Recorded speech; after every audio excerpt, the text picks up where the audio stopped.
This is Let's Talk Radio, Radical Radio, getting to the root causes of the important issues of the day. This is an on-air community forum that believes your voice matters and welcomes all thoughts and views without judgment. Please join today's conversation by calling 415-663-8492 or tweet us at Let's Talk on KWMR. Your hosts today are Paul Raffel leading our conversation, Robin Carpenter answering the phones. Actually, it's Mary Frank's going to be leading our conversation today, and Paul is answering the phones, and I'm Robin Carpenter. Bernie Steppen is away today. Who did this script? Was that me? It's all about me. When you call in and hear the phone ringing, please hang on. When you hear me say you're on the air, please give us your first name, turn down your radio, and please watch your language. Okay, today we're going to be talking about sex.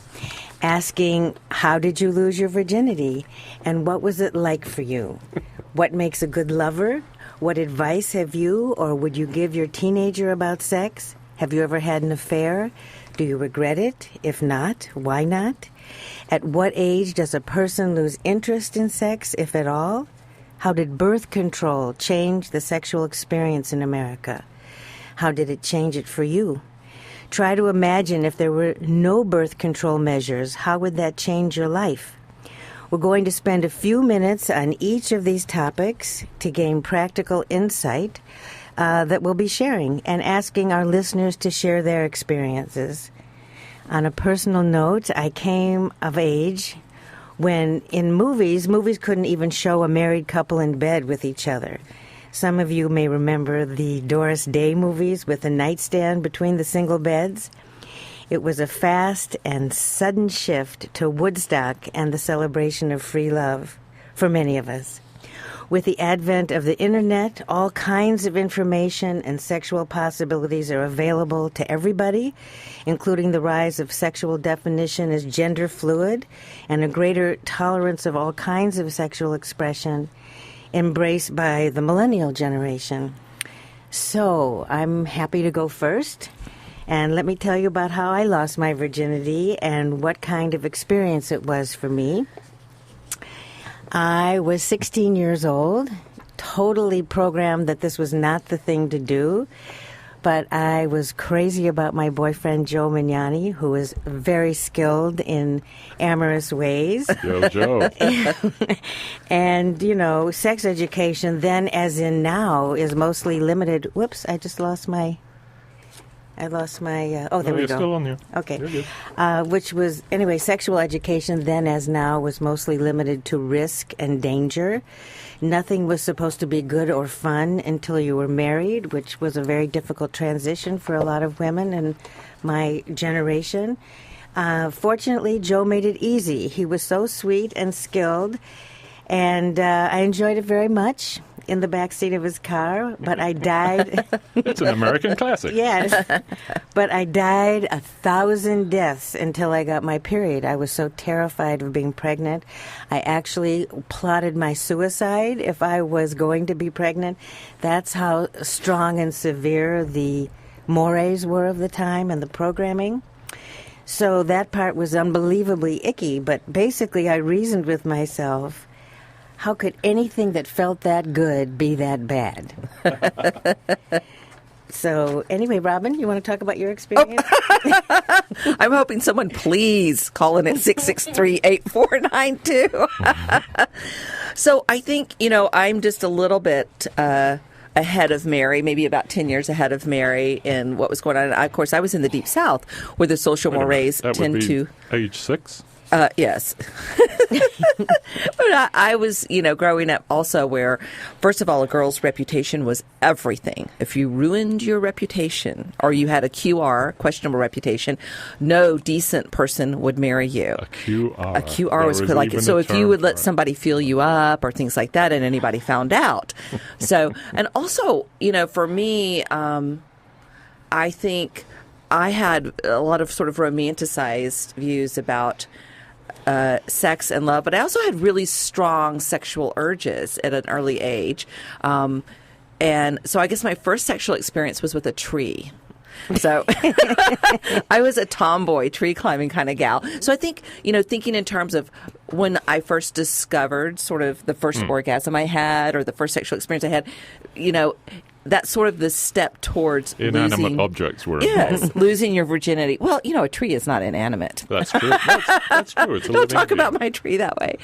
But so I think, and for me, my first, serious boyfriend, it was this process of, we would do heavy petting and make, 2 and 3 hour long makeout sessions. And then the feeling of, so I lost my virginity probably over the course of a year. And then we would do what we used to call dry humping, where you have all your clothes on and you're rolling around, all over each other.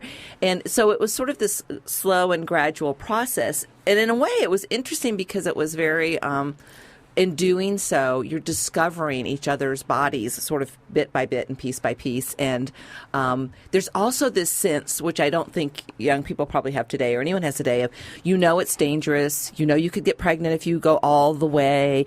But there's this sense of longing and forbiddenness. So it added this whole element of making it so much more intense. And also because it was forbidden. And if we went all the way and if I got pregnant, we would be forced to be married at the ages of 15 and 17. So there was all this emotional and societal content intertwined with it, which on the one hand made it terrifying. On the other hand, in a way, it made it very scintillating, I think. Sure. And I actually ended up marrying David. He was my first husband. Because I wanted to prove to my mother that they will buy the cow when they got the milk free. Because she used to always say, why buy the cow when you can get the milk free? Those were the kind of messages that we were told. Because you get a QR. I get a QR. Question verification. Paul? My turn.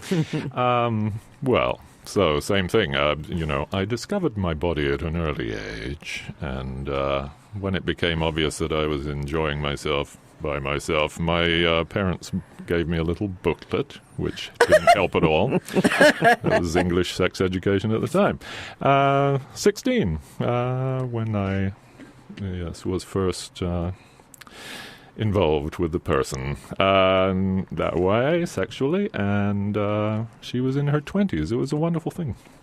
Yeah. And I have that's nothing but good memories of it. Paul, that is so interesting that you bring that up, because of the fact that I have so many of my friends that were all the same age as you and I are, Paul, that so many of the men lost their virginity in their teens to an older woman who was in her 20s, maybe a lovely lady in the neighborhood or whatever, a lonely housewife.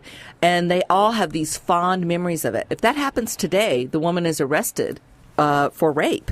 Because if you're under the age of 18, if you're a lovely, lonely 25-year-old housewife and you have an affair with a 16-year-old boy who's mowing your lawn, you're arrested for rape and you're registered as a sex offender. Yeah. So that's an interesting shift in a direction that's more intolerant to me. That's well, it's not just America, but here we are. We live here. It's an American way of looking at sex, right? I mean, it's still forbidden. It's still forbidden to talk about. Everyone's a little uneasy talking about it. But for people to be considered sexual molesters, I one of my best friends, she was a cheerleader and she was having an affair with the coach. She was 15, he was 28 or something. They actually ended up getting married, after high school. The band conductor was having an affair with the lead oboe player.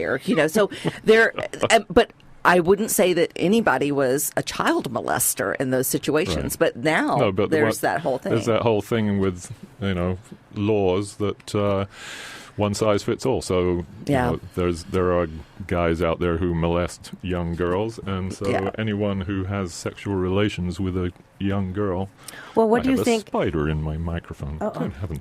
And it's a weird thing. So I just had a little paragraph here about this is going way back, but here's what happens with the sex drive that everyone, we're taught not to really think about, or we were anyway. I think it's different now. So here's a little from Georgetown University Law School. If I understand the history correctly, in the late 1990s, the president was impeached for lying about a sexual affair by a House of Representatives led by a man who was also then hiding a sexual affair, who was supposed to be replaced by another congressman who stepped down when forced to reveal that he too was having a sexual affair, which led to the election of a new Speaker of the House who now has been indicted for lying about payments covering up his sexual contact with a boy. There you go. That's it's part of everything, especially men, especially powerful men. It's part of everything in life, and yet we're still queasy about talking about it. Or we still feel that we can attack someone about it, as opposed to saying, you know what, as long as they're doing their job, I don't care unless they're doing something illegal or rape or something harmful. I don't care. Oh, somebody else there might care. Hello, caller. You're on the air. What's your name, please? Yes. Thanks for a wonderful topic this morning. Yeah. Thank you. What's your name? Joe Magnani from Chicago. Joe. Are you serious? We were just talking about you. Yes, I was curious if we could move on to the next question. Have any of the three of you had an affair? I have had an affair. Oh, I'd love to hear about it. And by the way, I miss you very much. Oh, Joe, what a sweetheart. Well, this is embarrassing. Well, I'm glad I complimented you, Joe, and that you initiated me into a very positive direction in my sex life. I cannot believe this. Well, what are you doing in these parts? You're not answering. Okay, so I'll answer your question. You still in Chicago, Joe? Hello, Joe. Oh, yes, we lost he's him. taking his answer off the air. Yeah, taking it off the air. Okay. All right. Going to, have I ever had an affair? Yes, I have. And do I regret it? No, I don't. And why not? Because this gentleman's wife was very sick. It was kind of like what we were talking about earlier in the show. And we worked together, and we were for several years, and there was a very deep friendship. And he was doing me a favor, and I was doing him a favor, and it was very sweet. So, no, I didn't have guilt feelings. I don't know if I would today, but I sure didn't then. Robin? Let's see. Well, and it depends on how you define affair. I had an affair with a married man when I was single in college, the classic college professor-student affair. And do I regret it? You know, I guess it taught me a lot, you know, and my advisor and the head of the writing program at the school had married his star student many years earlier she was writing in New York, and she was a featured star. And John Craig Stewart pulled me in his office, and he said, I know what's going on. And he said, I would like you to have lunch with my wife, Lila, and ask her how much fun it was for her to marry someone 25 years older, give up her career, her burgeoning career in New York, and see if she would do it all over again. And so I did have lunch with Lila, and Lila said, I will tell you that it is not, that you will be very sad over giving up your career and your options. And I will tell you, as much as I love John, I'm 40, and he's now, 70. And she said, I want you to really think long and hard about what that will look like for you. And so, basically, they kind of just made me think about it, and I realized I don't want this because the particular person was wanting to get married, leave his wife and get married. And so I ended it. And, so I don't know that I regret it because I learned a lot. It was a classical, stereotypical relationship, the young romantic writing student and the college professor, but, and I also felt really bad about noticing which professors were very predatory, and I realized later that I was not. I was not the first person that he, that this was his pattern. Every year, a new crop of fresh young girls come in. And so that I was not the most special only one, Paul? Well, I want to make it clear that I have never cheated on a partner. I'm always a one-woman man. Wow. Aww. So impressive. But yes, I had a wonderful fling in Tahiti with a married woman with the full knowledge of the husband, actually, who left Tahiti and came back to California. No regrets at all. No, it was lovely, and she and I had a lovely time, and then we both set sail, and that was it. We were done. So it's the convenience of being a sailor. Well, this is Let's Talk Radio with host Paul Raffel, Robin Carpenter, which is me, and Mary Frank, leading the discussion about sex. So please call us on 415-663-8492 and tell us about your thoughts and experiences around sex in your life. You can also tweet us at Let's Talk on KWMR with your thoughts and opinions. That's 415-663-8492. Okay, let's move right along to the next topic, which is what makes a good lover. Mm-hmm. I'll go first. Okay. And I had to really think about this because it's changed as I've gotten older. Mostly they had to be breathing when I was younger. But is that not a criterion anymore?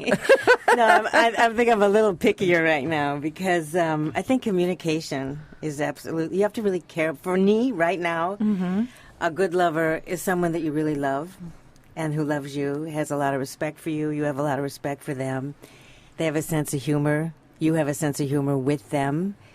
And if you have those qualities, no matter what happens in bed, it'll be good because you'll feel relaxed and easy, and you can talk about it, or you don't have to talk about it, but it's comfortable. And what can I say? Senior sex. You take your time. Okay. Robin? I'm sure it varies from person to person. Mm-hmm. And I have always, most of my life, been very unlike my girlfriends in terms of, the kind of things that, even though I wish now that I had been very wildly promiscuous. I really regret that I was not. Because I like the idea of passionate sex, of like in The Godfather when, our friends were like the mothers had it and we were like 13 or 14 and it was page 23 was where I think Sonny did a bridesmaid up against the door or something. I'm not supposed to tell details. But anyway, I was always far more interested in something feeling very sort of passionate and intense and fast and furious. I was not like, okay, do this for 10 minutes and do that for 10 minutes. And just the thought of sex and being like, you can't control yourself. Ravished. You wanted to be ravished. I was like, bodice rippers. I wanted to be ravished. Mm-hmm. So that's fun. And I have to say, I still feel that way.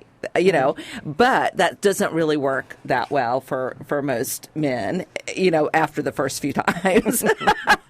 And so I still like that element of feeling that somebody wants you. So I was kind of raised, maybe that was, my imprinting was the bodice rippers and also the longing and that you're so overcome by passion that you can't help but do that sinful, fabulous act of sex. So I think, that longing that comes with it, and so I tend to like that. So, but as you said, the core of it is your lover in tune with you, and are you in tune with him to say, well, I particularly, would not like to do this, Robin, standing up and more against the door or whatever because my knees are hurting. But I think that humor and communication, sure. It's important. Humor and kindness and respect and responsiveness, wonderful things. That's just for friends. I mean, it applies to everything, really. Yeah, I was thinking about that too. A good lover is the same qualities apply to a good friend or any good relationship, where there's respect, there's communication, there's affection, etc., etc. But imagination is also very good. And adaptability, right? Because you can't be a good lover immediately with every person that you come in contact with, every lover that you meet. Practice you have makes to learn perfect. Because every person's body is different, is structured differently. They respond differently to certain stimuli, and I think as you get older, also you're more interested also in giving your partner pleasure as well. That's something that comes with age too. Yes, yeah, I think that. Well, that may just be my thing. Paul's always been that way. I think you're right. Well, I would think in terms for a man that there would be, at the very least, this sense of, accomplishment if he has taken care of his lover. So, and men like to accomplish and check things off their task list. That's right. We like to fix things. And you like to fix put things and in accomplish order. things. What advice would you have or would you give to your teenager about sex, reflecting this conversation? The first thing I taught my son was how to give a great foot rub. I said, if you know how, I said, all women, especially women wearing heels and working all day, if you can give a fabulous foot rub on a date, you've gone way, like that. Connect. I think I really encouraged him to understand, to connect to people's bodies in ways that are very healing. Also, what do women like? And I taught him basic Southern manners too, and his friends about women. They may say I can open the door myself, or whatever, but women like to be treated with that. You would like to do things for them. You would like to be, that you are caring towards them. I love that, and that's so fast dying. Yeah, and I love that. Is it dying? It is. In general, I think Luis's friends. I think the younger people. I see the younger men and women, like in our community. Not only do the men do it for the women, but the women do it for the men. That they seem to be very sweetly caring towards each other in a way that's different from my generation.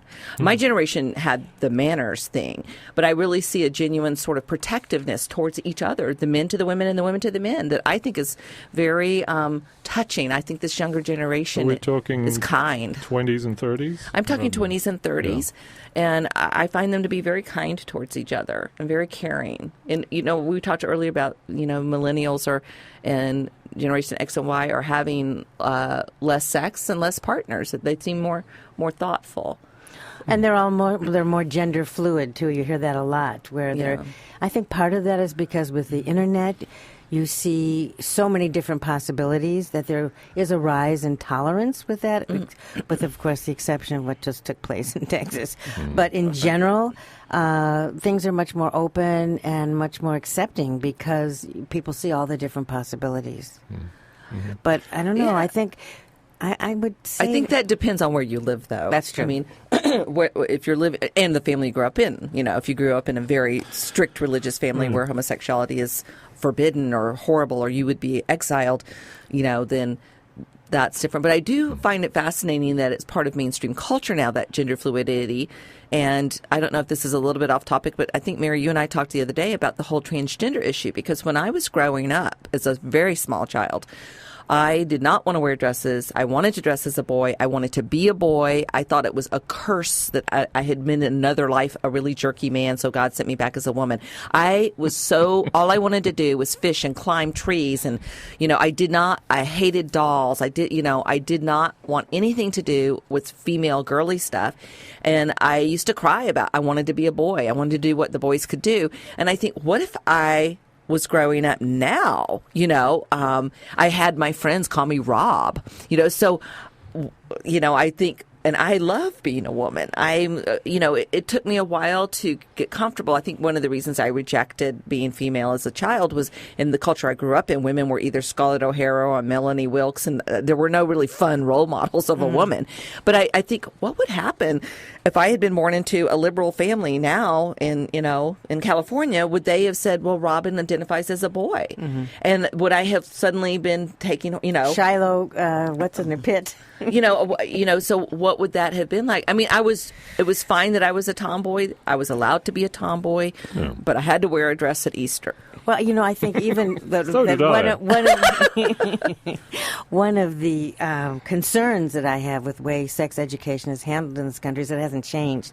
The form of the education that the kids get in school, as I said before, it's usually about risk and danger. There's very little open.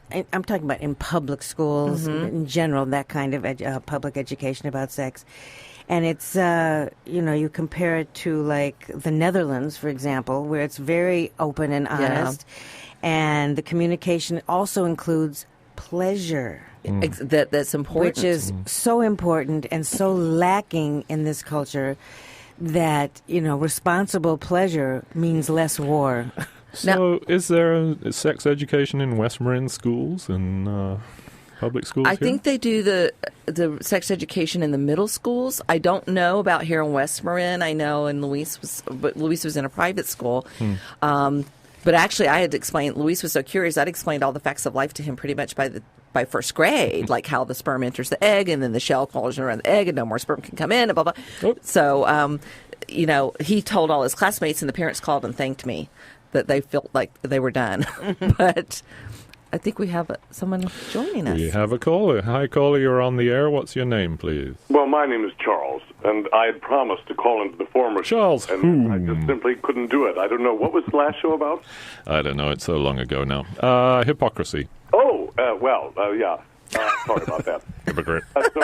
Mary, I know we've only met once, but I'm told this show is about sex and sexuality, and I wanted to say, ask me anything. There you go. So, Charles, how were you educated about sex, either at school or through your family? What were you told? Well, I mean, I was an altar boy, but we don't have to too far down that road. Well, I mean, actually, I'm feeling quite frank. Frank's with you? Well, yeah, Frank, that's all right. No, what, you don't want to come on? All right. I found a bag on the edge of a park in Flint, Michigan, filled with pornography when I was probably about 11. And so I think that, in many ways, was sort of the introduction to sexuality, and I think it's probably a very, very common story. And up until then, no one had spoken to you about it or talked about it in your family? Well, there was Father Taggart, obviously, and Brother Jerome, but no, I don't think so. No, probably not. But I mean, that was fairly young. I mean, I was sort of barely pubescent, whatever it was, 11 years of age.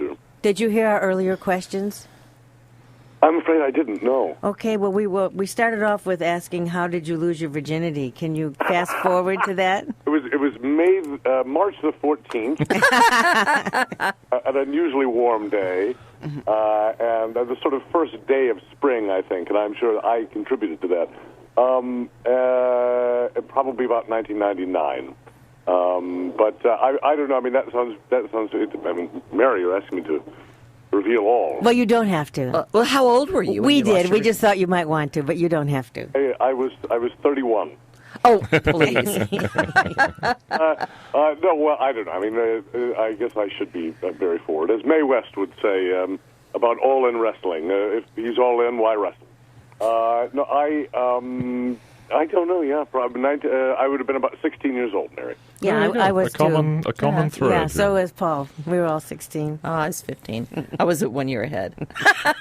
Yeah. It was the South. We start things earlier. Mary, you weren't 16 when you took my virginity. I mean, I think it's unfair to say. Oh, well, we won't talk about that. Had no idea you knew each other so well. Can I just interject here, since you're also a radio guy, you understand this. This is KWMR, Point Reyes Station, 90.5 Point Reyes Station, 89.9 Bolinas, 92.3 San Geronimo Valley, streaming at kwmr.org. And KWMR is sponsored by the Palace Market.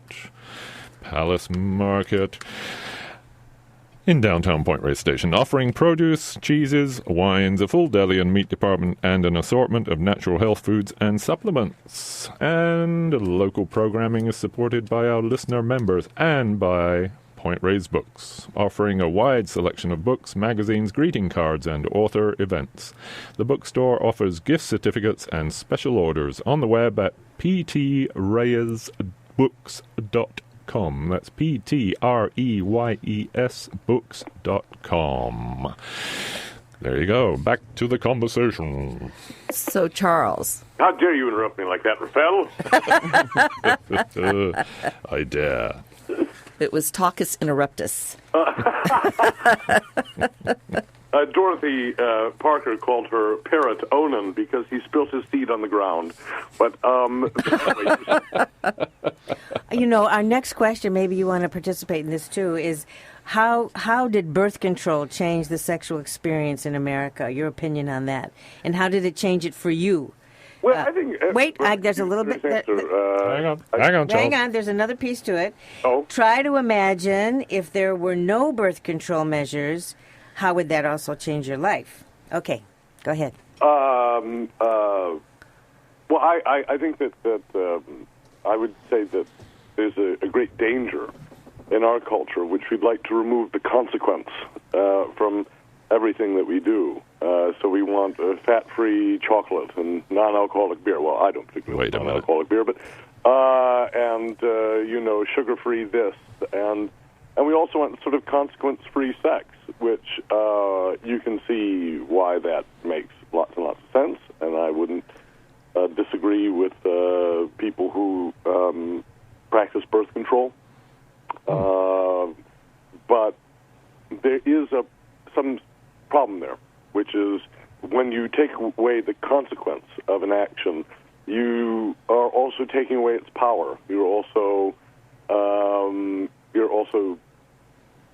taking away its importance and significance. I would just take issue to part of that because, as a woman, the consequences are very different than for a man.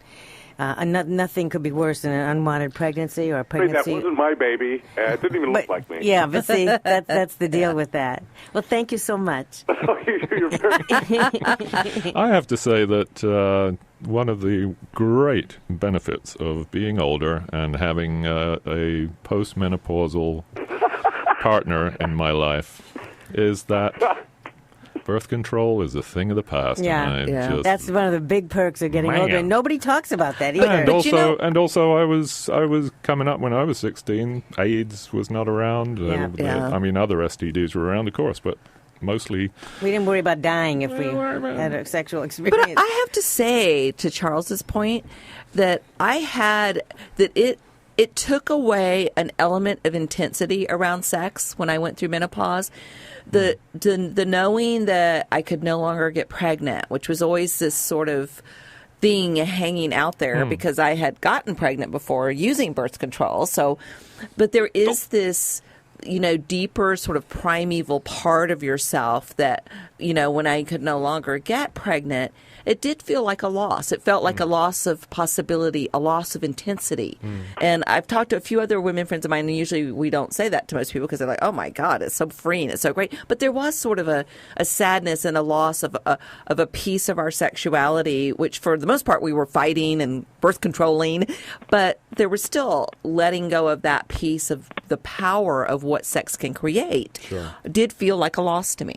Well, I mean, that's why it is so intense, and that's why it produces all of these crazy hormones and the chemistry in your brain that is actually asking you to get rid of all of your inhibitions. I mean, that's why we... I would like to put a voice in for another viewpoint here.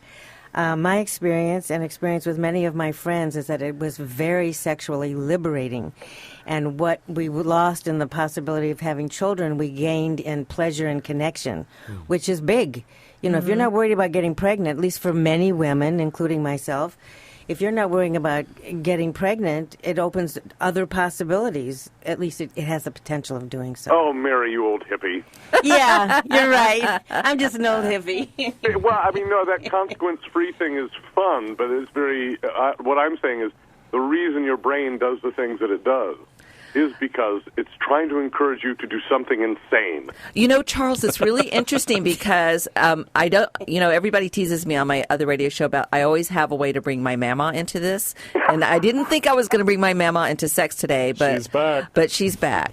And I remember being told... Daddy, is he going to be a part of this as well? No, Daddy did not want to go down that road with us girls, so... order of mendacity in this house. Yeah, but my mama, I remember asking her when I was first told about where babies come from and sex, and I was told in a very, scientific way.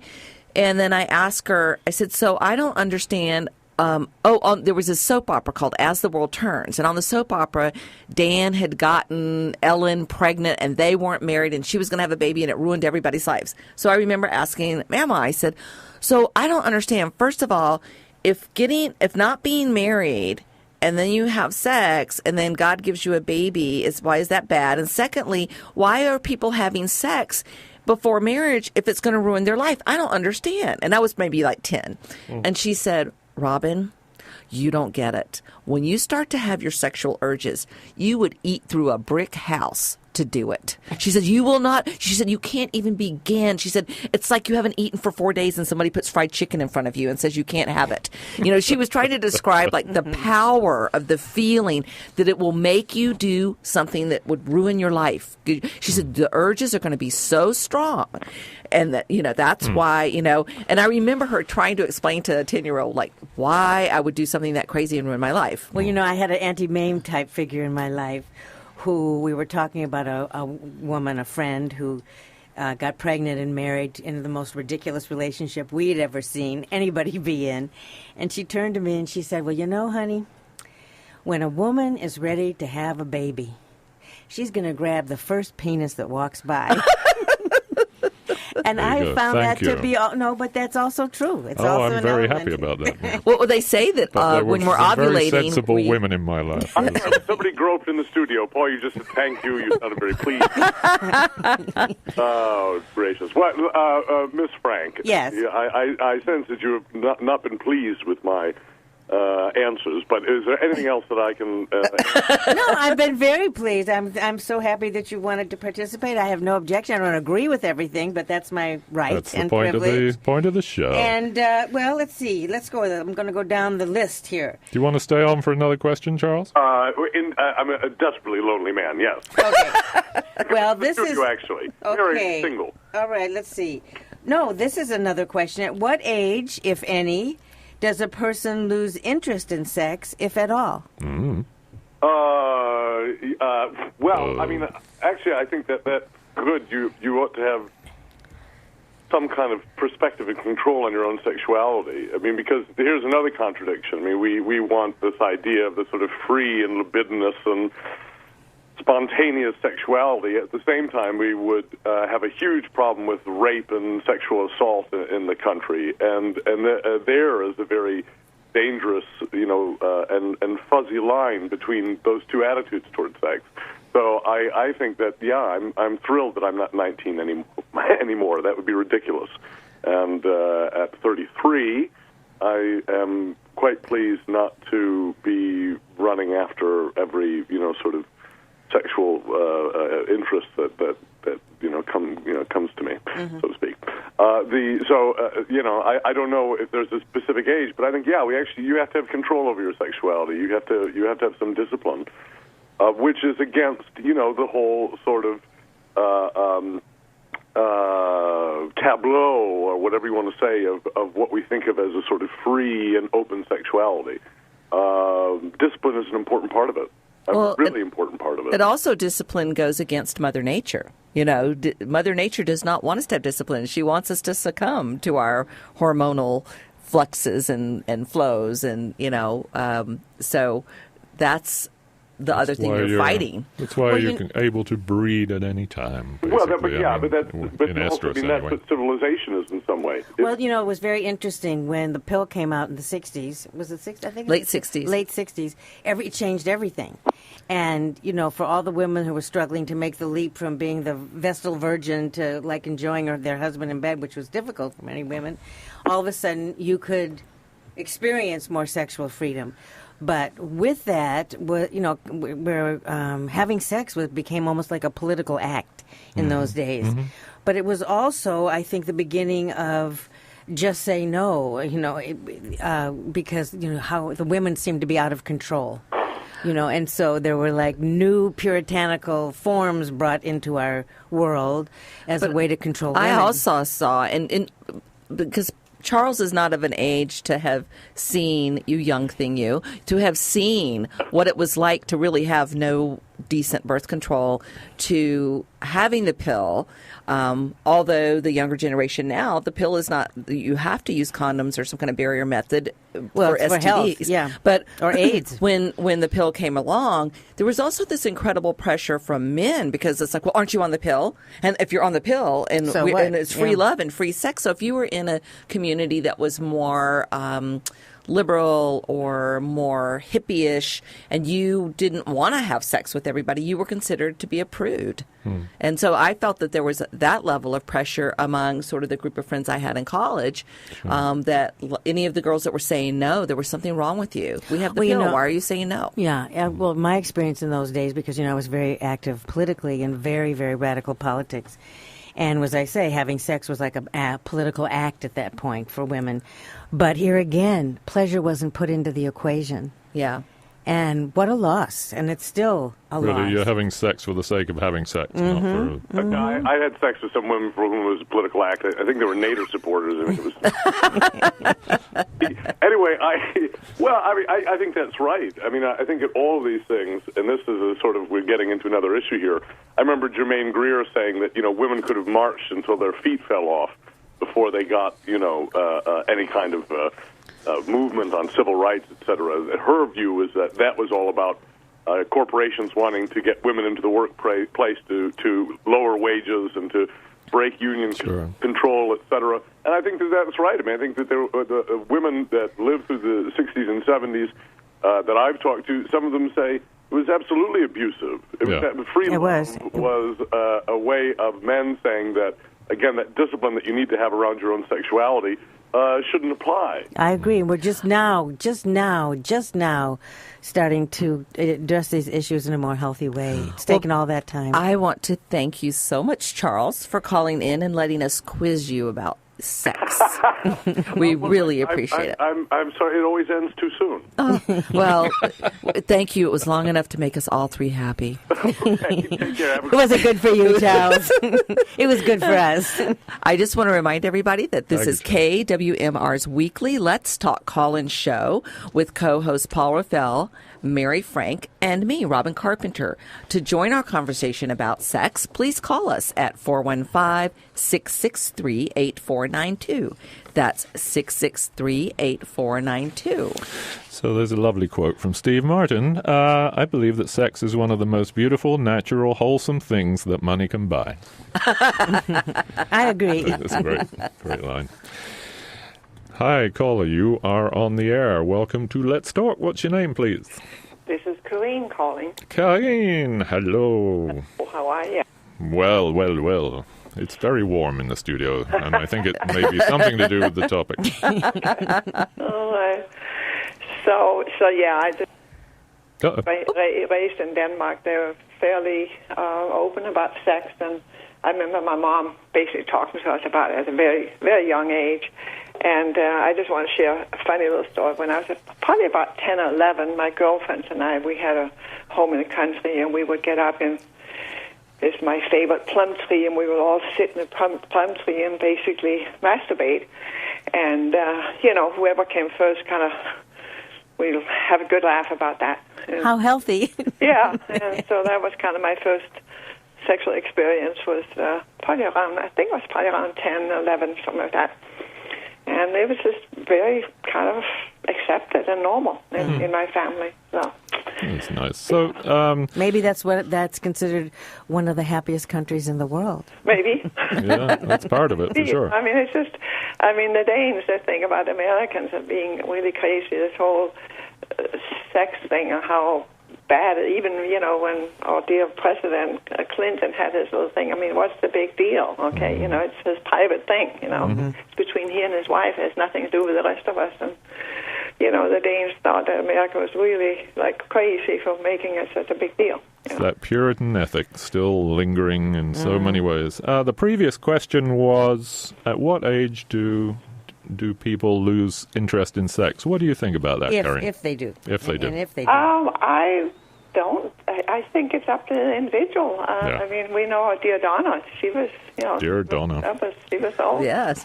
Up till 80, almost 85, yeah.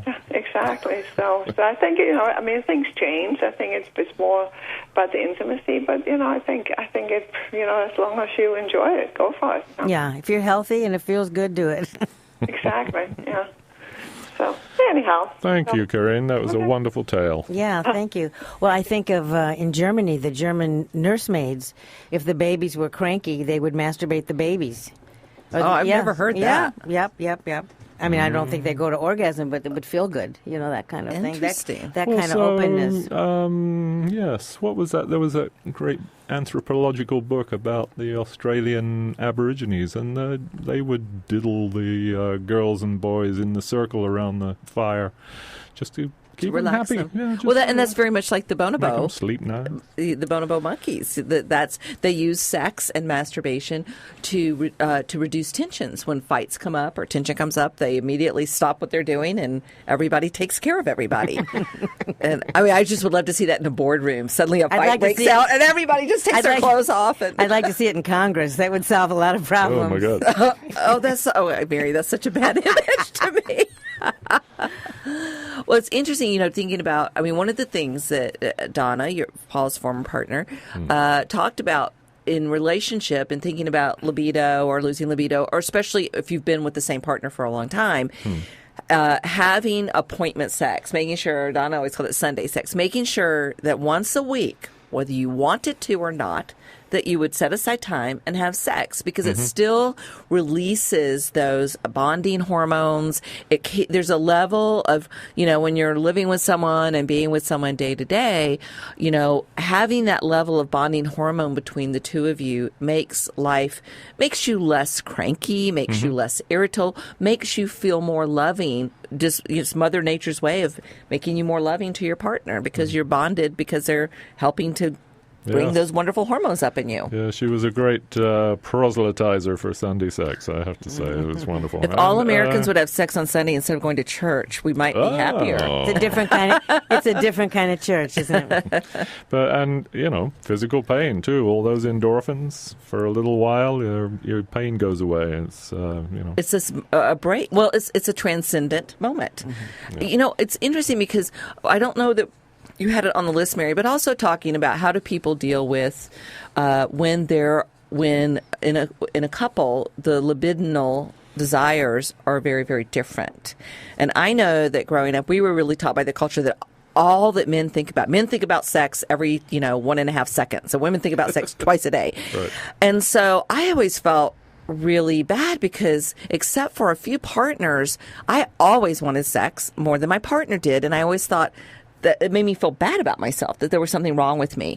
And, and over time, I found other women friends that would say, oh, I have the same experience. But it was sort of the secret, shameful thing, because the culture kept telling us men want to have sex all the time. And I kept thinking, except for my man doesn't want to have sex all the time. It must be something wrong with me, because the culture says men, if a man, is attracted to you, he wants to have sex with you every day and 2 times a day. And so that's an interesting thing. And I wonder, too, if it's the same among young people, that in my experience, that it is not that, there are just as many women that have high libidos. And especially as we get older, men's testosterone drops a little. And I feel like my urges have gotten stronger the older I've gotten. Well, Donna, again, back to Donna. Donna got turned on at 64. That's when she really came into her sexuality. Yeah. Was in her 60s. Yeah.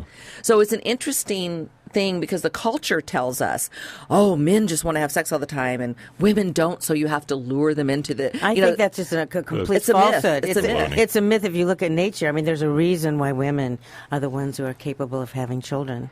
And if you look in nature, that's not true at all, in terms of women not wanting to accept. Oh, of course. They select the mate that they want. Yeah. It's not the other way around, which is the patriarchal system. And this is what's screwed up a lot of stuff, I think. Absolutely. And we have another problem here. I wasn't going to talk about this, but I think it needs to be brought up, is, and so this is something that you and I talked about, Paul, is that in terms of making men and women, or young girls and boys, responsible for their sexuality, etc., the early puberty that's going on now because of the hormones, and the bathing and all of the toxic chemicals which are making girls develop breasts at 7 and 8 years old. Now, how do you talk to a 7 and 8 year old about sex? It's a very, very sticky problem, because there's, of course, emotional and spiritual ramifications to it, but there's physical ramifications.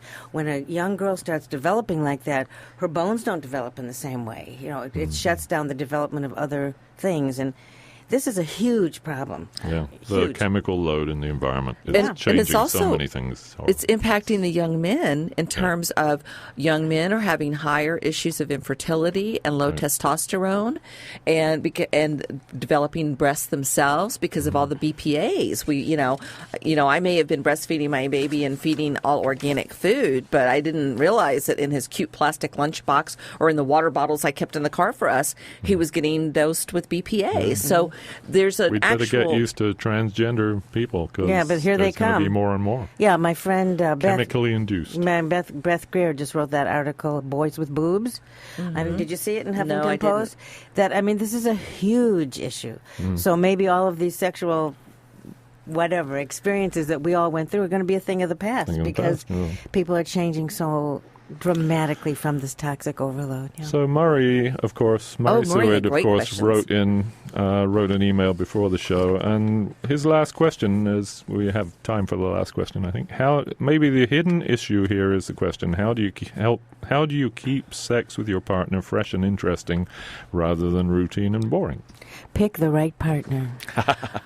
But I think over time, you would have those issues. I mean, I remember a couple friends of mine that they still have a lot of juice between the two of them. They've been together for 36 years, and they're both very creative, interesting people, and they're in the arts.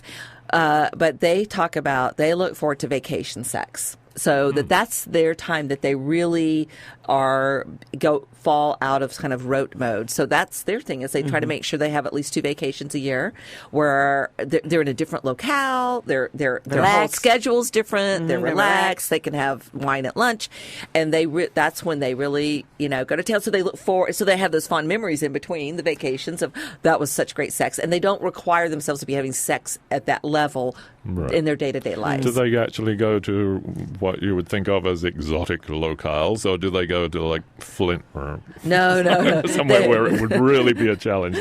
No, I think for them it's more the kind of beachy, tropical, you don't have to wear a lot of clothes locales. My thing about these meditation retreats, they're always in these beautiful places. Of course you can meditate in Tahiti. Yeah. Anyway. But, Murray had a really good question, and the question he sent us is, can an affair be helpful for a relationship or a marriage? It depends on the relationship. And, and I think some people just can't handle it, and some people look forward to it. One of the first signs that your partner is having an affair is if your partner's mood suddenly lifts and they become happier and friendlier. It's true. It's one of the first signs. And if they start taking real good care of themselves. Your partner starts, like they're happier, they're whatever, because they're having their, desires and needs met. But that is a sign that suddenly your partner who's been grumpy or depressed is like, hi, good morning, hi, see you later, whatever. Oh, and they're, they're shaving their nose hairs or whatever or doing different things like that. So it can be, I would think, to me, the issue is emotional attachment. If you had the ability to say, my needs aren't being met in my marriage, and I have this really good friend, and he's single or his needs aren't being met, and we're buddies and we can just be friends with benefits. I personally think it would be really difficult not to fall in love because of all the oxytocin and all the bonding that goes on. Excitement. I've told this story about my ex-wife from many years ago, who, yes, her mood changed. And one morning we woke up and she said, Paul, I've got something to say. She says, I'm in love with you. And I said, oh, I love you too, babe. And she goes, no, I'm in love with Hugh. Oh, no. It's funny now. It was not funny then. Well, actually, I laughed, which was probably not the best reaction. I thought it was good. Well, you have to have humor. Yes. Was that good for our relationship? No, it wasn't good for our relationship. But it was good for her, I guess. It was absolutely. I definitely was not giving her the attention she deserved. And, there you go. I was at fault, I think. But it's interesting, as Mary was talking about her affair, and the gentleman's wife had been very ill, and I had a friend of mine who was in an Alzheimer's support group for men, husbands, and then the women had a group of the same home where the spouses were, and the men approached the women's group to see if the women would be willing to explore sexual relationships because they were very starved and missing sex with their spouse, and they figured that we will have this in common, that we all know we love our spouses, but our sexual physical needs aren't being met.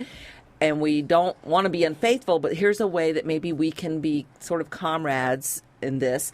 And the women were horrified and furious that the men would even bring it up. And I thought it seemed like such a smart idea at the time. In theory. In theory. There are so many great theories about sex, but is no more questions? No more questions? That's it? Really? Unless you guys have something else you want to say. No, I'd just like to thank whoever's in charge for creating sex. I think it's well, I'd like to thank all our listeners and our callers today for their participation, and I hope you'll tune in every Thursday at 11 because your voice really does matter. KWMR does not take a stand on any of the issues discussed on Let's Talk. Opinions expressed on this program are those of the host and callers and don't necessarily reflect the views of KWMR, its board of directors, underwriters, or members. And following up on this week's conversation, next week I'll be leading the discussion, and we're going to be talking about circumcision and if that's necessary. We'll be asking the question, is circumcision necessary? Is it a healthier way to go, or is it an initial wounding of a young man as he comes into the world? We hope you'll tune in, and have another lively discussion with us. This has been Let's Talk on KWMR with your hosts, Mary Frank, Robin Carpenter, and I'm Paul Raffel.